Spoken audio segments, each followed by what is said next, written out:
안녕하세요, 산티입니다. NBA 팬이라면 서고동저라는 말에 익숙하실 겁니다. 이 와일드 와일드 웨스트에서 슈퍼스타 없이 젊은 선수들을 주축으로 공격 농구를 선보이며 매년 플레이오프 언저리에서 선전하는 팀이 있습니다. 바로 덴버 너기츠입니다. 그리고 덴버 너기츠의 독특한 팀 컬러를 만드는 팀 공격의 지휘자 니콜라 요키치가 있습니다.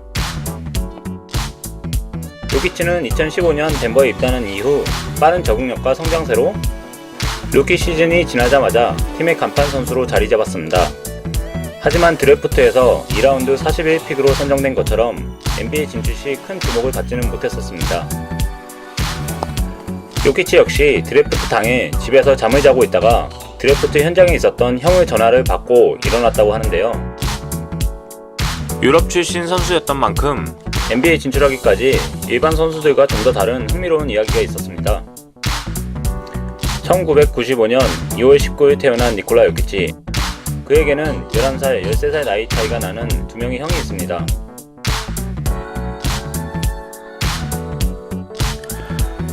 더불어 그의 부모님 할머니가 함께 두 개의 방뿐인 아파트에서 살았다고 합니다. 그는 어린 시절부터 방문의 농구대를 부착해 집에서 형들과 농구를 즐겼다고 합니다. 물론 형들은 요키치와 나름 정당한 경기를 하기 위해 앉아서 농구를 했다고 하네요. 요키치는 농구 이외에도 여러가지 다양한 운동을 좋아했고 그가 무척 좋아하는 것 중에 하나는 말 타기였다고 합니다.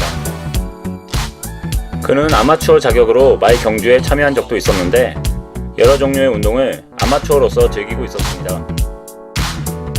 그러던 어느 날 유럽의 저명한 스포츠 에이전트 미스코 라즈나토비치는 일요일 신문에 읽다가 보이보디나 청소년팀 선수가 25득점 그리고 그에 상응하는 리바운드를 기록했다는 기사를 읽게 됩니다. 그 다음 주 그는 신문에서 다시 비슷한 기사를 보게 되고 자신의 스카우트 담당자를 통해 그 청년에 대해 물어보지만 담당자는 놀랍게도 요키치가 누군지 모르고 있었습니다. 라즈나토비치는 어서 그 요키치란 선수에 대해 조사하라고 지시합니다. 그가 가장 궁금했던 건 그 센터가 자신의 동년배에 비해 월등한 신체적 능력을 이용해 해당 기록을 만들었는지 아니면 그의 재능으로 그 기록을 만들었는지였습니다.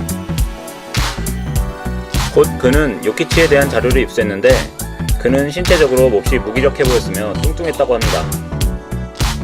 그는 즉시 요키치가 엄청난 재능을 가진 사내란 것을 직감합니다. 그는 다른 에이전트를 다음날 보이보디나로 보내 요키치와 계약하기 전까지는 돌아올 생각을 하지 말라고 얘기합니다. 하지만 요키치는 보이보디나 팀과 계약이 되어 있지 않은 상태였고 팀의 1군과도 훈련을 해본 적이 없었기 때문에 그들은 요키치의 재능에 대해 인식하지 못하고 있었습니다. 당시 요키치는 만 18세가 되기 전이었고 팀을 옮기는데 아무런 문제가 없는 상태였기 때문에 그는 세르비아 리그의 강팀 메가바스켓으로 이적합니다. 메가바스켓에 이적한 후 첫 15일 동안 니콜라 요키치는 팀 훈련에서 배제됩니다. 팀 컨디셔닝 코치가 보기에 그는 운동선수로서는 너무 안 좋은 체형을 가지고 있었고 이는 부상을 유발할 수 있기에 그런 조치를 내렸다고 합니다. 하지만 팀과 훈련을 시작한 후 그는 빠르게 팀의 핵심 선수로 자리 잡게 됩니다. 하지만 그와는 별도로 요키치는 프로 선수가 되는 것에 대해 더 진지해질 필요가 있었다고 에이전트 라즈나토비치는 생각했습니다. 그는 요키치의 형을 통해 요키치를 변화시키고자 했습니다. 요키치의 형 스트라니아는 자신의 생활을 놔두고 베오그라드로 가 요키치와 함께 생활하며 요키치가 나쁜 습관을 버리고 더 활력 있는 생활을 하도록 긍정적인 영향을 끼쳤습니다. 예를 들면 매일 3리터씩 마시던 코카콜라와 아침으로 먹던 기름기 넘치는 음식 배력을 끄는 것입니다. 참고로 요키치가 마지막으로 마신 콜라는 드래프트 후 미국으로 넘어오는 비행기에서 마신 거라고 합니다. 실력 이외에도 당시 요키치는 모두의 호감을 가는 성격으로 인기가 많았습니다. 팀에서 주최하는 어린이를 위한 행사에서도 열성적으로 참여했으며 한 번은 팀이 스램스키 미트로미카를 방문했을 때 아이들은 그를 무척 좋아해 모두들 요키치와 사진을 찍거나 그의 사인을 받고 싶어 했습니다. 너무 많은 사인을 한 요키치는 팔 힘줄에 염증이 생겨 7일간의 팀 훈련과 2경기를 쉬어야 했습니다. 요키치는 메가바스켓에서 팀의 주축으로 3시즌간 뛰며 마지막 시즌에는 아드리아틱 리그 MVP를 차지합니다. 참고로 아드리아틱 리그는 세르비아, 헝가리, 마케도니아 등 아드리아해 연안에 있는 6개 국가의 강팀들이 참여하는 리그입니다. 이런 요키치를 가장 먼저 눈여겨본 팀은 사실 스페인 리그의 강팀 바르셀로나였습니다. 그들은 오랜 시간 동안 요키치를 관찰했었고, 요키치와 계약하기 위해 세르비아에 도착, 스렘스카 미트로비차에서 계약서에 도장을 찍을 예정이었습니다. 모든 기본적 계약 조건에 대해 합의에 이른 후 다음날 아침 몇 가지 세부 조항을 조정한 후 계약을 맺을 예정이었습니다. 그런데 그날 저녁 경기에서 니콜라 요키치는 무척 무기력한 모습을 보였습니다. 아마도 메가바스켓에 온 이래 최악의 모습이었습니다. 그날 밤 요키치의 경기를 본 바르셀로나 관계자들은 숙고한 시간을 가졌으면 한다고 요청했습니다. 계약이 중단된 상태에서 대화는 계속 이어졌고, 그 도중 덴버의 단장 아르투라스 카르니소바스는 니콜라 요키치를 덴버로 드래프트해 지금의 요키치가 있게 된 것입니다.